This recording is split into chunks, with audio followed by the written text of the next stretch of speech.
Լեռնային Ղարաբաղից տեղահանված մեր սիրելի հարգելի քաղաքացու հետ տենց սուր խոսակցություններ եւ ես նաեւ մեր գործընկերների որոշակի մեկնաբանություններից եւ քննադատություններից հասկացա, որ իմ ասածների մեջ ամեն ինչ այնպես չի եղել, ինչպես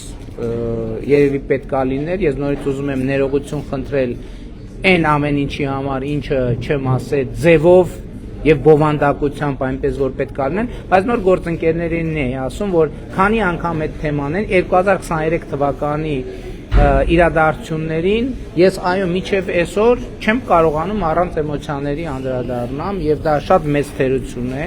ես ընդունում եմ այդ թերությունը, չեմ կարողանում ես այդ պահը հաղթահարեմ, որովհետեւ երբ որ այդ թեմային խոսակցությունա գնում, ես նոր հիշեցի ազգային ժողովում ոչ միտեղ չեմ կարողացել բան չանել, ոչ միտեղ չեմ կարողացել էմոցիաները զսպեմ հանգիստ հանդարտ, բայց նոր խոստացա, որ ես մի օր այդ թեմային համապարփակ հանգիստ։ Ես ցավոք սրտի անուն ազգանունը չգիտեմ, գիտենք անուն ազգանունը քաղաքացու մետրոյում Արմինե Մոսյան, հարգելի Տիկին Մոսյան, ես ձեզնից եւ ձեր որդուց ներողություն եմ խնդրում այն էմոցիաների համար եւ հույս ունեմ, որ առիթ կունենանք նորից մետրոյում կամ որևէ տեղ հանդիպելու ու հանգիստ խոսելու։ Իմիջիալոց ես կուզենամ այդ խոսակցությունը տեղի ունենա եւ ես ուզում եմ, ես գիտեմ, որ դուք կմերժեք եւ հետեւից երկու կոպիտ բառել կասեք, ես դա ընդունում եմ խոնարհությամբ, բայց եթե հանկարծ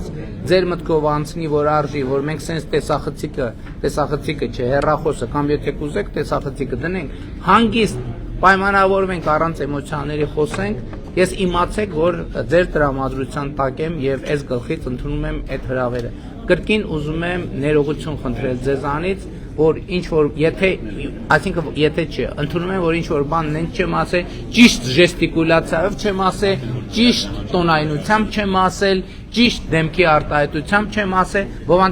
ինչ որտեղ բովանդակությունն էլ ճիշտ չեմ վերաբերվել, բայց ելի եմ ասում, այդ թեման մինչև հիմա ինձ համար ամենաէմոցիոնալ թեմաներից մեկն է, եւ ես բոլորից եմ ներողություն խնդրում,